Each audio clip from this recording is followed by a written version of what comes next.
রাধে কৃষ্ণ বন্ধুরা, কেমন আছো তোমরা? তো দেখো, এটা মামার বাড়ির গ্রামের আর কি মা কালী, গ্রাম্য দেবী। তো এই মায়ের নাম হচ্ছে মা সিদ্ধেশ্বরী।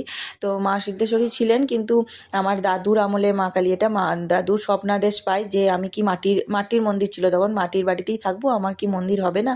তো এরকম করে স্বপ্ন পেয়েছিল দাদু। তো তারপরে অনেক কষ্ট করে গোটা গ্রামে চাঁদা তুলে, তারপরে এখানে ওখানে সব যেখানেই যেত ওখান থেকে চাঁদা তুলে বহু কষ্ট করে আর কি এই মন্দিরটা দাদু তৈরি করেছিল। তো দাদু এখন আর বেঁচে নেই, মারা গেছেন। তো অনেক অলৌকিক কাহিনী আমার দাদুর সঙ্গে মানে আছে এই মাকে নিয়ে। সবই আমার মা, দিদা, দাদুদের কাছ থেকেই শোনা।